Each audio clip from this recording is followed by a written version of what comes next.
Hola, ¿cómo estamos? Espero que a todo dar. Hoy vamos a hablar acerca de la bicicleta y la ciudad, no tan directamente relacionado a la bicicleta, pero sí con la ciudad.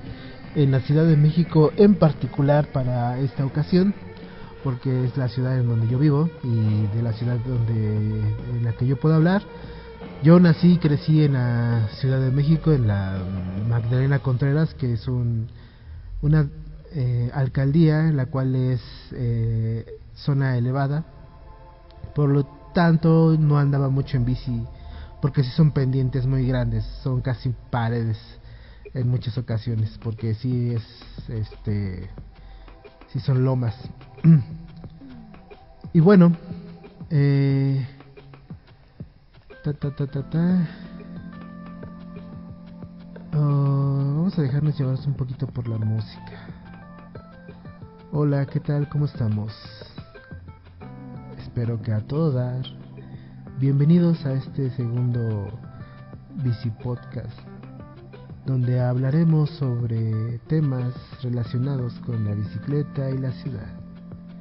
Estoy tratándome de poner el mood con la música tranquila, hablar tranquilo, y espero que no venga una rola muy agitada porque voy a tener que cambiar mi tono y tal vez el tema, así que disfrutemos la música.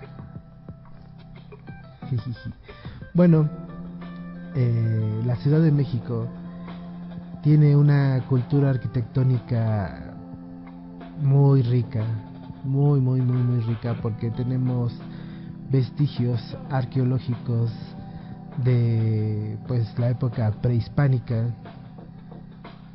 Y bueno, tan solo ahí nos da una idea de lo que podemos encontrarnos, porque a pesar de no convivir directamente con pirámides y elementos, basamentos prehispánicos, sí tenemos algunos de estos elementos salieron a la superficie y formaron parte de los edificios. Hay mucho trabajo en piedra, el cual se injertaron en edificios de la ciudad. Hay varios ejemplos de esto. Y bueno, ese es el sello de la época que sobresalió para darle imagen urbana a nuestra bella Ciudad de México. Después llega la época colonial y ahí nos encontramos con un nuevo sistema de arquitectura traído de Europa y la combinación de esta con pues la mexicanidad.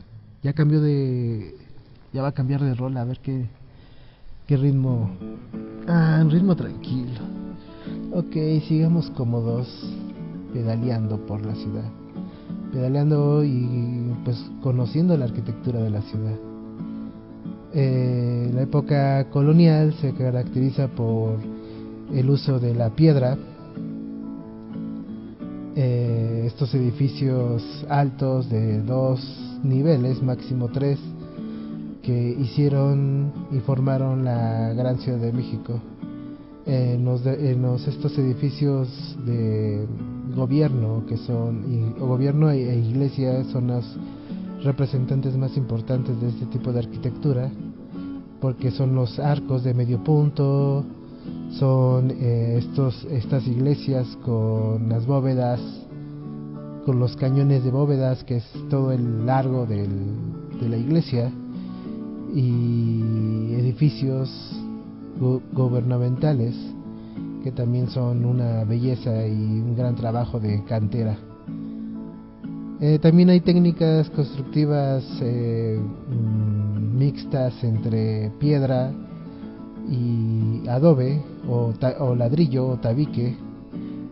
La segunda es la más socorrida en la Ciudad de México y usualmente se le daba este sistema al primer nivel, planta baja, piedra, y segundo y el primer nivel es una combinación de materiales que son mucho más flexibles y es lo más pues lógico en el sistema constructivo.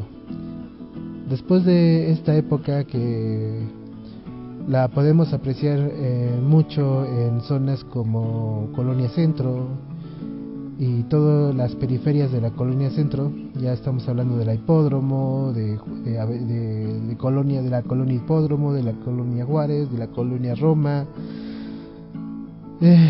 y conforme se vaya alejando de estos centros, de este epicentro colonial, pues el lenguaje de la ciudad va cambiando, y en este caso estamos hablando de ya colonias como se me fue el nombre de esa colonia, pero está la transición entre la hipódromo, un poquito la tabacalera, un poquito más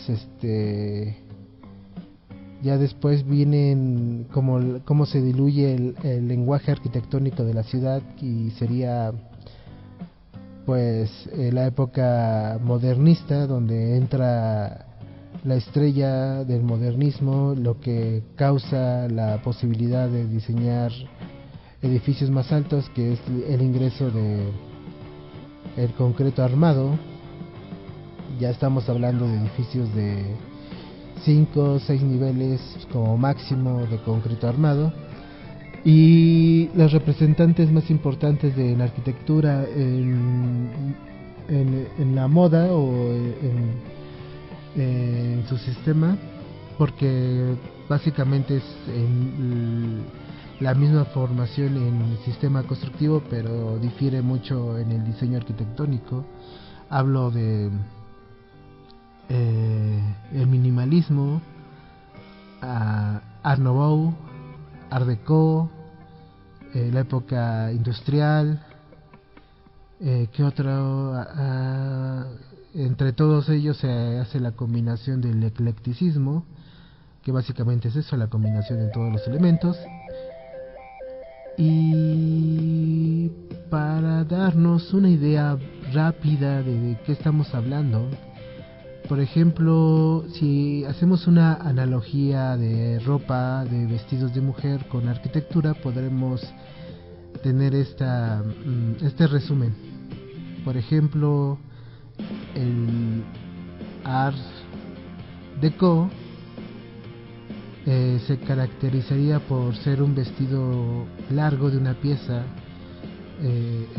entablillado o entablerado, no sé cómo se diga, pero ya saben de qué hablo, de qué tipos de faldas hablo. Una falda entablerada, con líneas rectas, largas, con este juego de sombras. Y si se dan cuenta, hay muchos edificios que son muy similares, tienen líneas largas desde arriba hasta abajo, que hablamos unos 5 o 6 niveles que atraviesan en una línea recta, pues todo el edificio. Y eso hace un juego de sombras, de la luz, de cómo juega la luz. Entonces son edificios muy bonitos y solo se pueden apreciar cuando son altos. Hay representaciones más chaparritas, pero le quita un poquito el estilo. Después viene el Art Nouveau,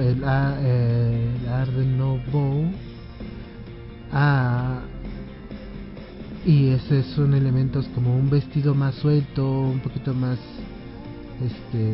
con un juego más orgánico, más curvas. El modernismo, que es la ausencia de todo ornato y ventanas muy grandes, ventanales grandes y columnas. Son edificios esbeltos que dan la apariencia de que son ligeros. También tenemos representaciones de la época industrial, y estamos hablando de cómo existen similitudes militares, como de buques gigantes en edificios que parecen buques gigantes. Es la época industrial. Y el eclecticismo, que ya habíamos comentado, que es la combinación de todos estos elementos, que también son bien interesantes, porque sin querer existe eclecticismo cuando hay cambios de época o cuando se combinan dos tipos de arquitectura, y es medio rara, pero pues tiene lo suyo también.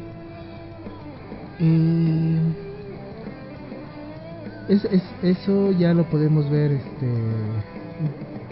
en estas colonias como el Hipódromo, que son muy bonitas, y encuentras esta cantidad de edificios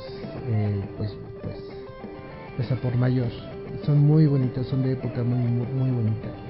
Y después, como nos vamos alejando, empiezan a haber edificios contemporáneos, que son los que actualmente rigen casi cualquier ciudad del mundo, que son edificios con nuevas, no son ya entramos aquí a época del acero, de edificios muchísimo más grandes, ya rascacielos hechos y derechos, que pues el sistema constructivo cambia, usamos el acero estructural y logramos estos edificios tan altos, y pues regularmente recubiertos con vidrio como si fueran unos prismas gigantes. Y esa es nuestra época contemporánea en relación a lo más importante, que son los edificios. Hay variantes en la escala de vivienda familiar, y también entran estas variantes en unidades departamentales que han tenido su historia en la Ciudad de México. Hay unas bien interesantes y bien chidas, como Unidad de Independencia, que es una belleza de unidad. Está Tlatelolco, que tiene su gran historia pesada y cargada por hechos que han sucedido en el sitio, desde lo prehispánico, lo del 68, lo del 85. Si no están relacionados con la historia de la Ciudad de México, el 68 fue un movimiento estudiantil pues causado por diversos factores, pero la principal causa es la represión política hacia los jóvenes. Entonces fue un malentendido que fue haciéndose como una bola de nieve, y terminó en una tragedia en donde existieron muchos desaparecidos y muchos afectados jóvenes. Yo conozco muy pocos señores que han vivido esa época. Bueno, más bien conozco a muchos, pero pocos que hayan estado de forma activa en el movimiento. Los que conozco son gente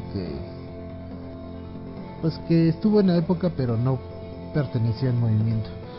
Entonces su experiencia pues no me es muy interesante en ese punto. Y también está lo del 85, que fue un sismo de los más grandes que ha afectado la Ciudad de México, y pues derrumbó muchos edificios, una catástrofe importante. De hecho tuvimos una similar en cuanto la magnitud, pero en la magnitud también interfieren el tipo y la duración. Entonces no se puede comparar una con la otra, pero también hubo tragedia, y también tanta fue la tragedia que hasta la fecha seguimos trabajando en eso. Está ahorita el programa de reconstrucción de la Ciudad de México, y están realizando trabajos los cuales son para la recuperación de vivienda en las zonas más vulnerables. En este caso es Talpan y Xochimilco. Y bueno, en general es lo que podemos encontrar como ciclistas urbanos. Y pues vamos a conocer la ciudad poco a poco, y vamos platicando sobre ella. Acompáñenme, suscríbanse, y pues a darle, a pedalear a tope. Y cuídense un chingo, por favor.